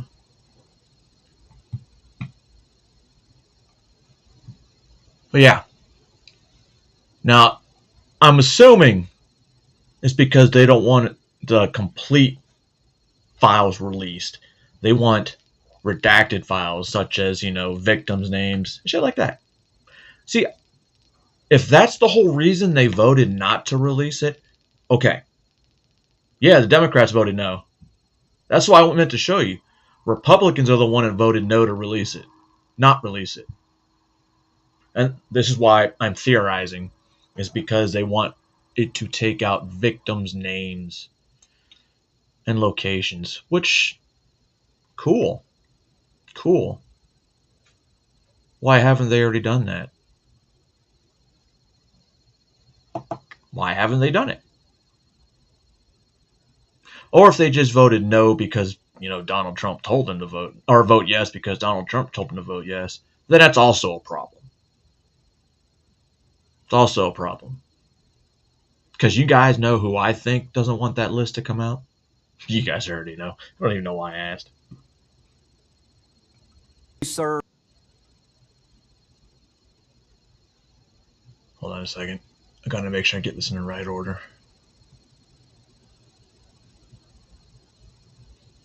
Alright, so this was from yesterday. I don't know. I'm not gonna watch the whole fucking 6-hour committee meeting. I just pulled up 3 of them. 3 of them. And, well, this shit gets fun. In the United States Marine Corps as... It's funny because someone was trying to ask if he was going to pardon Ghislaine.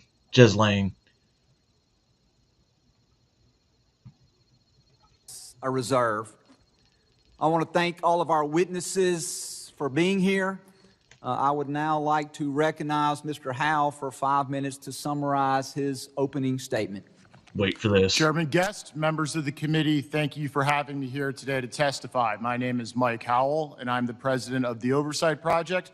I'm also a visiting fellow for the Heritage Foundation and a board member at the National Immigration Center for Enforcement. I especially thank you for giving me a platform to plead with members of this body, all on the Democrat side, to stand down on their threats against the men and women of Immigration and Customs Enforcement. The violence is getting out of control, and it is fueled by the demagoguery of politicians. Whether it is one of your members telling Axios that there needs to be blood to grab the attention of the press and the public, another saying civility isn't working and to prepare for violence, or even a member of this committee being arrested for forcibly impeding and interfering with federal officials, this escalation deserves condemnation. It needs to stop, and it needs to stop now. Yo, he's basically called out at least one of the members in the panel, or the committee, Congresswoman McIver, who we should know should actually be in jail right now for obstruction. Obstruction. But you know what? She got out of trouble. Can you guess why? No, you racist motherfucker. Just because she's a sitting congresswoman. Jeez. Now, assaults against ICE officers are up over 830%. And that's a lowball estimate. There have been violent incidents in Alvarado, McAllen. The gentleman suspend briefly. Yes, Mr. So I got a point of order. Pursuant to Clause 2K8 of Rule 11, I raise a point of order that this testimony is outside the scope of the hearing.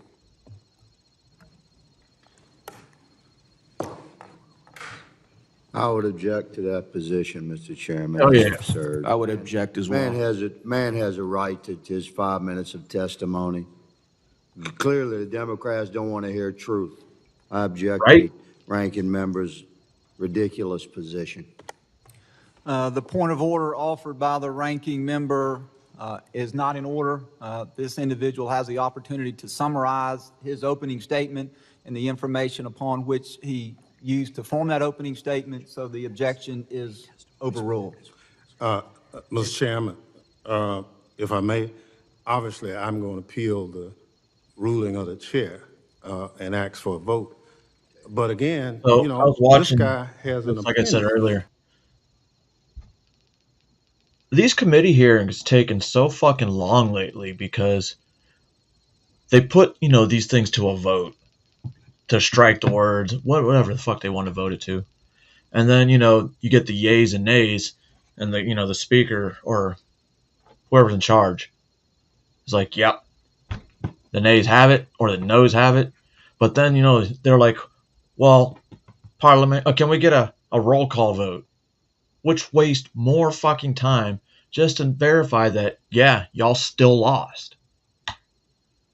Like a 7-hour fucking meeting like this should only take 3-4 hours, but they keep stopping us for the bit shit like this. And the guy was right. The guy was telling the truth, and they got mad. It's his opening statement. It's an opening statement, but it's okay. It's okay. No one interrupts their opening statements, and they take shots at Trump all the time by name. No, I respect it. The chair has ruled that his testimony is part of the basis upon which he is briefing this committee, and it will be used to talk about his ultimate findings as it relates to the purpose of this committee. I understand your objection. The objection has been overruled. If you would like to challenge that, you are welcome to challenge that. Is the ranking member challenging the ruling of the chair? Mr. Chairman, I challenge the ruling of the chair. Is there a motion? I have a motion. What's that motion, Mr. Motion Higgins? to Friedman? There is a motion to table. The gentleman has moved that the motion to table, this is privileged and non-debatable. So we will then, is there a second to the motion to table? I second. Motion and several seconds of the motion to table. All those in favor of tabling the motion, please signify by saying aye. Aye. Any opposed? No. No. And the ruling of the chair, the ayes have it, and the motion is tabled. Mr. Chairman, I ask for a recorded vote. As do I. A recorded vote has been requested. We would ask the clerk. Let's waste time. Apologies. Wasting Mr. Burkeen. time. Mr. Burkeen. Wasting time. Mr. Kennedy. Wasting time. Wasting time. Mr. Clerk, how am I recorded? The chairman has not been recorded. I'd like to be recorded as an aye. Chairman Guest votes aye. The clerk will report the tally. 12-11. Mr. Chairman, on that vote, there were 9 ayes and 8 noes. The motion to table is agreed to. Any other issues that need to be taken up before Mr. Howell resumes his testimony? Mr. Chairman.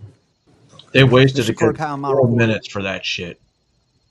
Just to lose again. The chairman has not been recorded. I'd like to be recorded as an aye. Chairman Guest votes aye. The clerk will report the tally. Mr. Chairman, on that vote, there were 9 ayes and 8 noes. Did I back it up? The motion to table is agreed to. Any other issues that need to be taken up before Mr. Howell resumes his testimony? Mr. Chairman. Yes, sir, Mr. Rankin. I'd like to ask unanimous consent that. Well, now I'm starting to think maybe Epstein didn't die. No one saw his body. You know who else's body we didn't see? Bin Laden. We saw what they showed us was his body, which I may or may not have pictured as somebody that could be his body, but they never saw it. They buried it at sea. Could he be in a black site? Same as Jeffrey Epstein? Weird, right?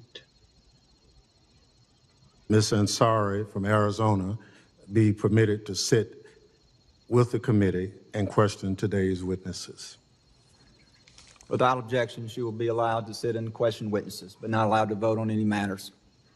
Any other issues that need to be taken up? Mr. Howell, you are recognized once again to continue your summation of your opening statement. Thank you. Reclaiming my time. Right, the rest of his opening statement was dumb. On, So the person they were talking about just now that they want to bring onto the committee that has no vote. Let's see how her line of questioning goes. Oh, that's totally not the button I meant to push.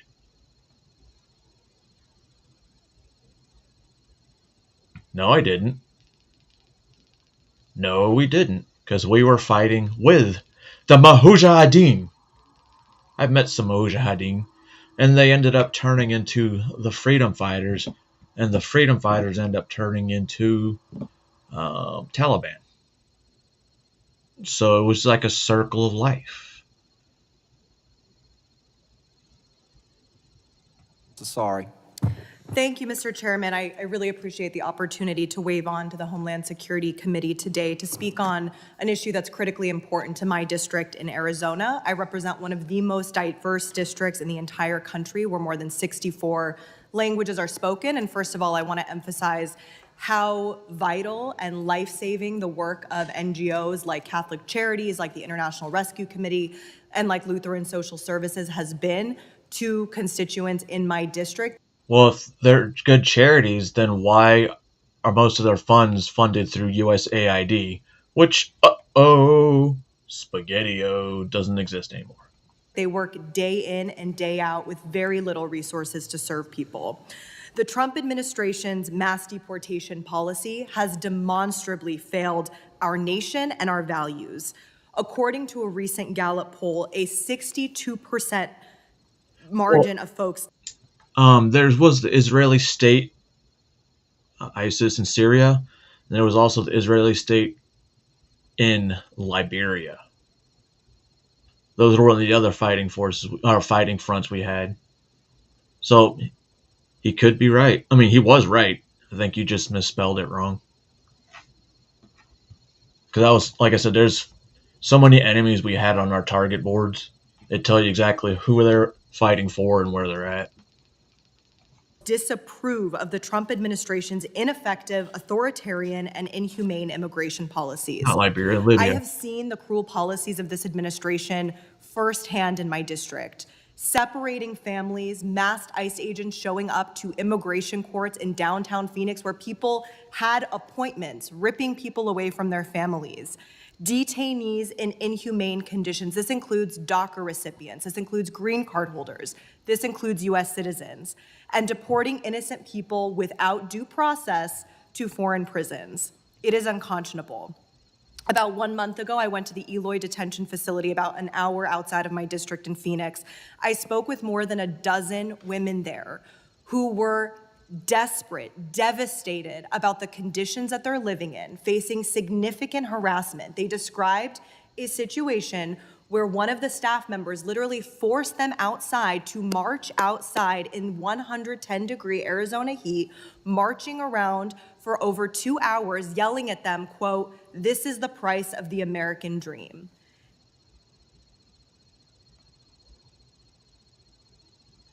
Really?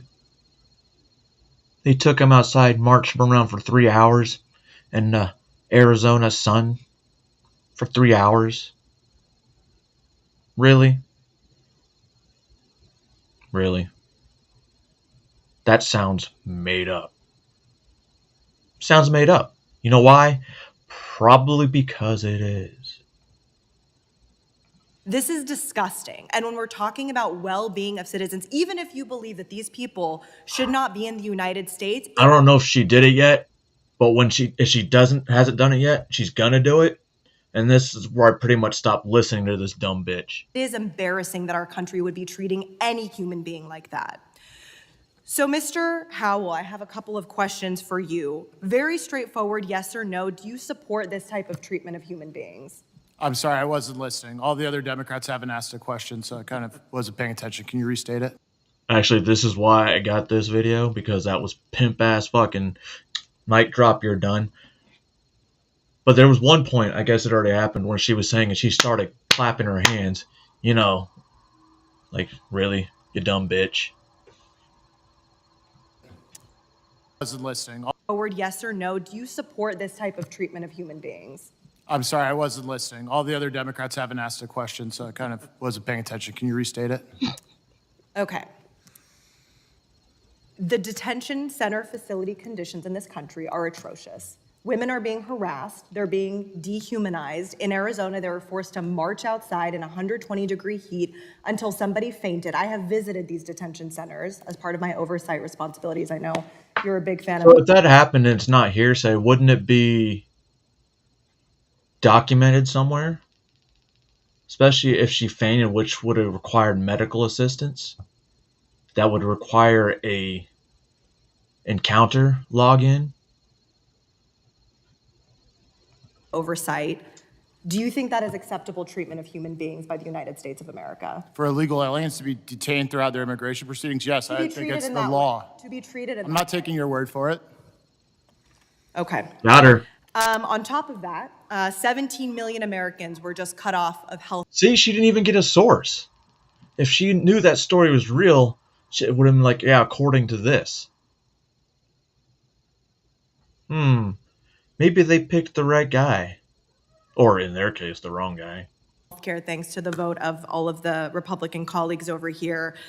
Meanwhile, Republicans just gave more money to ICE and DHS to the tune of $170 billion. It's now one of the largest funded agencies in the world, about 16th or 17th in terms of what a military would look like for other countries. That's cute. Again, you Those talked countries about are the small. importance of oversight, Mr. Howell. Do you believe that members of Congress are legally allowed to conduct oversight of ICE detention facilities? As we've written extensively, the Oversight Project, because we're trying to help keep your colleagues out of jail, like Representative McIver, who was indicted. I misspoke when I said she was arrested. You, as an individual member, do not have oversight authority.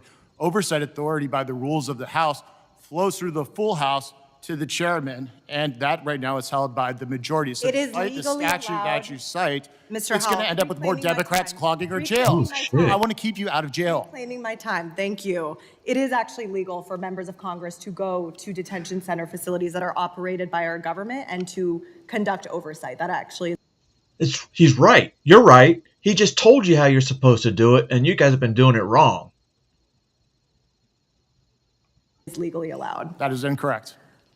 We also know that the Trump administration is funneling billions and billions of dollars to private for-profit prisons. I heard today a number of My bad. I didn't read your comment, but yeah.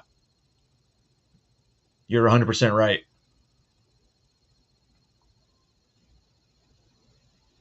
They didn't care about the kids then.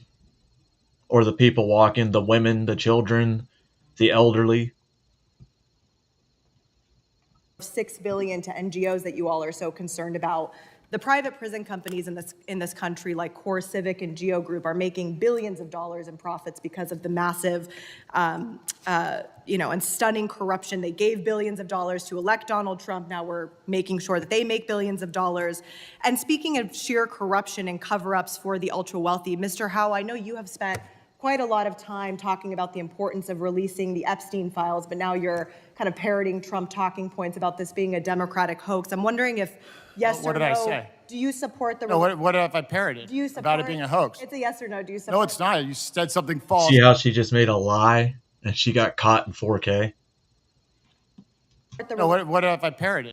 A Democratic hoax. I'm wondering if yes or you're kind of parroting Trump talking points about this being a Democratic hoax. I'm wondering if yes What or did no, I say? do you support the... No, what if I parroted do you support, about it being a hoax? It's a yes or no. Do you support... No, it's not. You said something false. I'm asking you to cite what you said, which is clearly false, because I've not said what you said. Mr. Howell, my question is, do you support the public release of the Epstein files? My answer is written in an op-ed in the Blaze, yes which or you no? can read. Yes or no? Listen, ma'am, I am trying to answer It's your a yes or question. no, You are Mr. Howell. lying to the American people I'm asking you in a your simple misstatements. You question. just told a lie in this committee Mr. room. Howell, I'm do you- trying to clear up the record. It's very simple. I am trying to answer if you let me speak. Do you I think the support it? public deserves way more transparency than we've got. I've written that. You've accused me of parroting another It would be talking point, wonderful which if I have not. Bring the receipts. You're lying, and everybody knows it. Mr. Howell, The gentleman will suspend the gentlelady's time. It's a yes or no question. The gentlelady.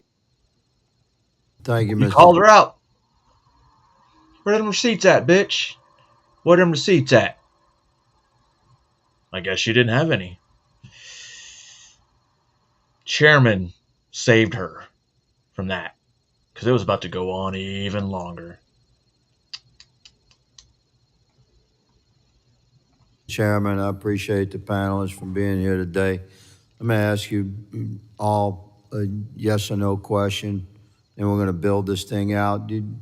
You believe if an employee or an agent of an NGO that is implicated in child trafficking in a criminal investigation, if they cross the threshold of reasonable suspicion and they're investigated, and that investigation leads to the jurisdictional authority, the investigative authority, developing probable cause. So they cross the threshold of probable cause and they're arrested. And then they're prosecuted, and if they're convicted, they cross the threshold of guilty beyond a reasonable doubt, and they are convicted. We're talking about an employee of an NGO that participated willingly during the last 4 years with the trafficking of human beings, including children that were destined to be trafficked into the sex trade. Mr. Howe, do you think that employee of that NGO should be convicted and incarcerated based upon the judicial system and the criminal justice system I just described? Yes or no? Yes. Ms. Hopper? Yes. Mr. Rosas? Yes. Oh. Well, I concur. And much to the chagrin of a whole abhorrent... We're talking about private prisons?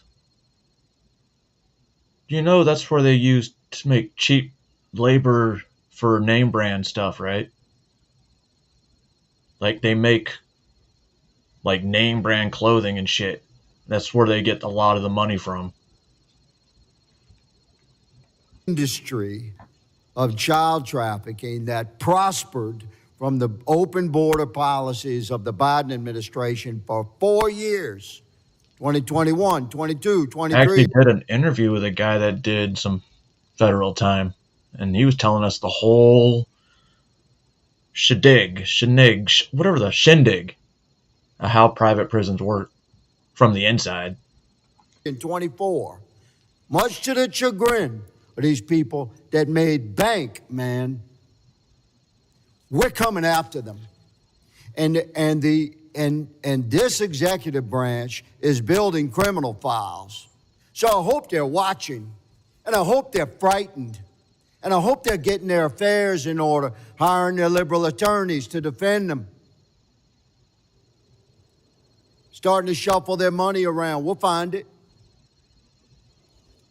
Mr. Howell, are you aware that ongoing right now in our country, if DHS, ICE, FBI, local and state law enforcement agencies working on classified operations to locate, find, and rescue trafficked, tender age, mostly girls. I'm talking about girls under 14 and younger across the country that were trafficked into our country in 2021, 22, 23, and 24.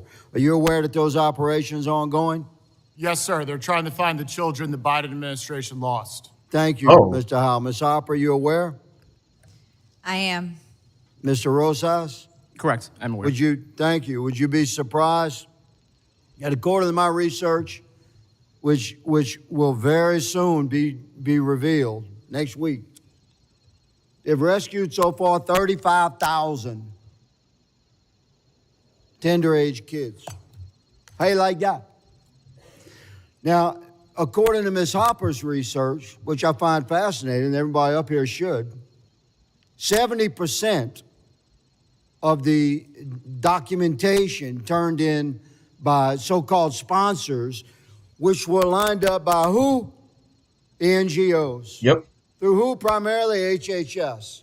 There's a pipeline, man. We fed a pipeline of tender age children into sex trafficking and slave labor into our country. We're funny because the slave labor is completely overshadowed in California because they were illegals. They don't care that 10 to 14 minors, unaccompanied minors, were found there working on the farm with, I don't know, other illegal criminals such as child rapists. Finding these kids we're tracking this fraudulent documents. You're right, Ms. Hopper. My research showed a little bit less, 65%. You said 70%. I'll go with 70. So be advised. Be advised. We are building out case files, criminal case files. We're interviewing these 35,000 kids, and we're finding out exactly what the hell happened, how they ended up in the nightmare where they were, and we're rescuing more. And there's nothing anybody can do about it. We're going to identify these children, we're locating these children, we're rescuing these children, and we're building out criminal files based upon the testimony of these young teenagers and the documentation of fraudulent vetting. And many of these NGO employees are going to find themselves wearing orange, be their new favorite color. Mr. Chairman, I appreciate the indulgence. I yield. Gotta love that guy. Gotta love that guy. All right, let's see.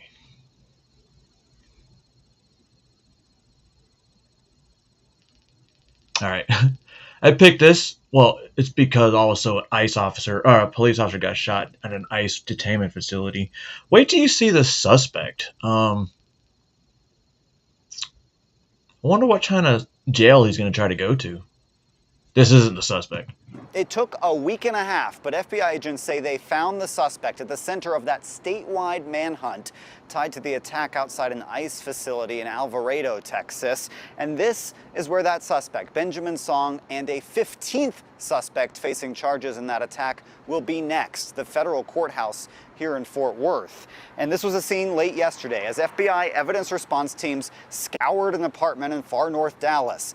That's where they found Benjamin Song, they say, a suspect who had been on the run for 11 days after agents say he was part of an ambush outside an ICE detention center in Johnson County. The Alvarado officer shot in that attack is still recovering, the chief tells me.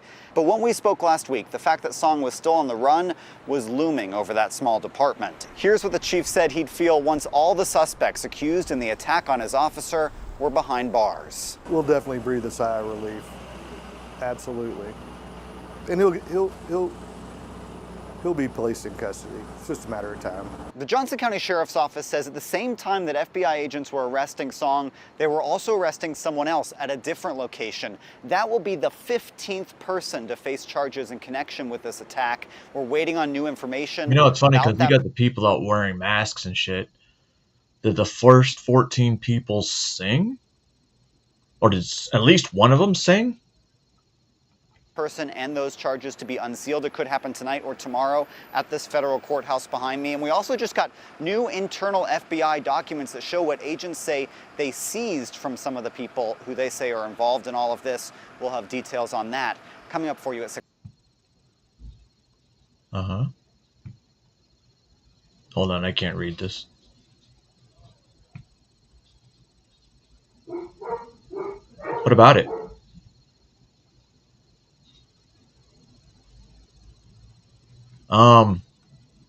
My thoughts on Alligator Alcatraz. We, as in service members, lived in worse or similar conditions in a combat zone for a year, months to year. These guys are at a detention center, air conditioned, and they're only in there for what, a week at the most? They keep saying that there's maggots in the food, but that's from Democratic lawmakers saying that.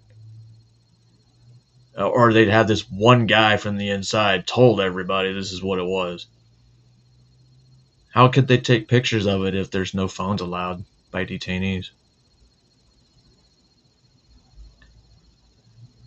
There's mosquitoes. No shit. It's Florida. The Everglades. It's hot. No shit. It's Florida. It's the Everglades. It's humid. No shit. Of course it's going to be hot and humid. But like I said, they don't have them outside all days outside of these tents. And do these tents work? Yes. Yes, they do. You know, some of those Kuwait, Iraq temperatures get pretty fucking hot. And just to walk into one of those tents, it's like heaven, especially if you're sweating. So, my thoughts on alligator Alcatraz? Suck it up. Suck it up.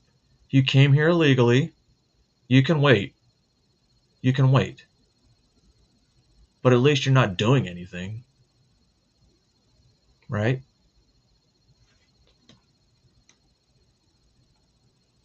International scientists publish. Now, this is weird. We saw about this shit in science fiction movies. To where you can take, good genetic traits and then decide, you know what, we don't want these bad ones that can be dangerous, right? So what we're going to do is we're going to replace it or, just take out the bad one. Sounds good, right? Sounds like something out of a science fiction movie? Not anymore. Research today showing that an experimental technique of using DNA from 3 people can help mothers avoid passing on devastating genetic diseases to their children. Researchers had previously. So you want to inject DNA of 3 people? That doesn't sound weird to you? No? I think it should. Announced in 2023 that the first babies in Britain had been born using this technique. On Wednesday, scientists published 2 papers in the New England Journal of Medicine showing that this technique resulted in the birth of 8 healthy babies who showed no sign of mitochondrial diseases. It's a technique where scientists swap out the damaged mitochondria, or power sources in a cell, for healthy mitochondria from a donated egg. The method uses DNA from 3 people and required a 2017 law change to approve it. Mitochondria are these little energy-producing factories, if you like, which all our cells contain. They have their own DNA, and if that DNA carries a mutation, or is a pathogenic variant, it can cause a range of different types of disease according to specific mutation, but these are all a nasty set of diseases where children can suffer a lot and die. Lily was my 3rd daughter. She was born 5 weeks early, small but otherwise healthy. At around about 7 weeks old, she started to have these absent seizures where she would stop breathing and just sort of stare into space. And then we had a situation where she had 2 cardiac arrests and she was rushed into intensive care. We were told at that time that she was highly suspected of having mitochondrial disease. And then the time came where they tried to wean her off life support, but she wasn't responding. We ended up taking Lily home and she survived for 6 months. And I guess it was during those 6 months that we really started to understand what mitochondrial disease was, what the implications of it were. They've used a technique called pronuclear transfer, which effectively replaces the bad mitochondria with good mitochondria. Experts said the babies will still need to be monitored in the long term and said the technique would only be suitable for a small number of couples every year. In the UK, every couple that undergoes this procedure must be approved by the country's fertility regulator.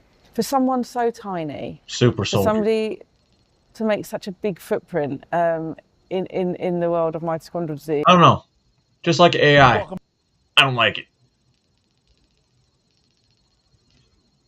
Granted, it'll save kids' lives, but putting 3 different sets of DNA into one embryo, it doesn't seem weird to you? Almost like they're creating a super master race, free of disease. Heard this story before. Science fiction. Science fiction.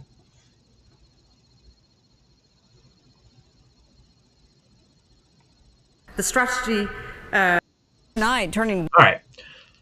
So all of you that live in Florida, if you were affected by the Florida, California, if you were affected by wildfires and you have yet to rebuild your house, you better and if you're getting offers from California to purchase your land, maybe this was the thing. This thing, just like Hawaii, happened for a reason. Wildfire devastation into opportunity. Lawmakers in Sacramento are pushing a new plan to transform fire-scorched land into affordable housing. Fox 11's Matthew Seedorf live with more on how this could reshape communities devastated by the January fires. Matthew? Yeah, it really could, and a lot of people that live here are watching this very closely. If you drive around Pacific Palisades, I mean, this is pretty much what you're going to see. Most of the lots look like this. They've now been cleared. It's basically just dirt. So now the question, what's going to happen to them? If you take a look at this video, think back to 6 months ago as the Palisades fire ripped across the area. Tonight, residents here are all watching closely in Sacramento. Senate Bill 549, the proposal already passed by the state Senate, would allow LA County to make a so-called Resilient Rebuilding Authority, a group using tax dollars to buy fire-destroyed lots and rebuild them, some of them as low-income housing. While the bill's goal is to address housing shortages, many residents feel like the government isn't listening to them and their concerns. It does sound quite a bit like Big Brother deciding what's good for all of us. And I think the people in the Palisades already know what their goals are and what is good for this community. We had some low-income housing and we had affordable housing. We want what we had on January 7th. Nothing more, nothing less. So a little bit of breaking news on this. Within the last hour, the state senator that drafted SB 549 actually sent out a message saying that he's going to put this on pause and revisit it in 2026. So a lot of people here still have these concerns, but it sounds like it's at least on hold for now until next year. We're live in Pacific Palisades tonight. Matthew Seedorf, Fox 11 News. I think people are wondering what that area... I think the homeowners really are fighting that. Only tonight. Which... it's kind of fucked up because then it makes you wonder, like, was this planned? Was this planned? Could have been. A lot of great fires were planned for a reason. And we're seeing them happen more and more, right? Like with these floods. People's lives lost, people's houses lost. Who's rebuilding on those lands? All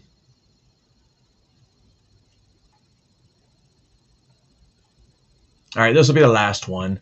And with, you know, the way Alligator Alcatraz is happening, surprised nobody's like, oh my God, we can't keep the mountain Everglades because of this kind of stuff. Science fiction is becoming reality. A warning about flesh-eating bacteria. The Florida Department of Health says there's been nearly a dozen cases in Florida so far this year, but doctors warn the risk is rising along with the summer temperatures. Fox 13's Jordan Bowen shows us what we need to watch out for. Out of all 50 states, Florida every year has the most cases of Vibrio vulnificus, also known as flesh-eating bacteria. It usually comes from brackish water. The way you usually get it is either scratching a leg or foot in the water, or you can get it by entering the water with an open wound, okay, a break in the skin. New numbers from the Florida Department of Health show that so far this year, there's been 11 confirmed cases of flesh-eating bacteria in Florida and 4 confirmed deaths. While this year's numbers only include the first 6 months of 2025, in the 12-month period of 2024, there were a total of 82 cases of flesh-eating bacteria and 19 deaths. As USF Professor of Medicine Dr. John Sinnott explains, the hurricanes greatly... Yeah, hurricanes greatly over blah, blah, blah. It's not new. Not new. They're just making it an issue because, oh, the news cycle is kind of slow. Damn. Well, there you go. Caroline Leavitt, more deflecting. Pam Bondi, definitely deflecting. Congress, just going all unhinged. But it's okay. It's okay. This is why it's great living in a country like this, because we can think about more than things, one thing at a time. We can disagree with our policymakers and our president, even if we did vote for him, because unlike the Democrats, if we see our leaders that we elected are fucked up, we tell them. We let the world know. Unlike Joe Biden and the Democrats, well, any Democrat for that matter, They even did it with Bill Clinton. No big deal. No big deal. Nothing to see here. You get in line, or we're going to Tulsi Gabbard you. You get in line, or we're going to RFK Jr. you. Right? That's what they thought MAGA's was. They got it wrong. Wrong. At least that's what I think. But I'm not telling you how to think. Right? Because that would be wild. I'm just telling you to think. And, yeah. That's all I got for you. I hope y'all have a good rest of your day. And, did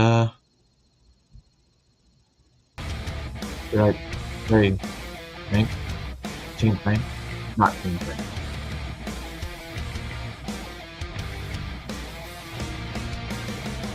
Oh, and I forgot to say it. It's all the fucking Jews. Israel and the Jews. Well, except for maybe the Congress.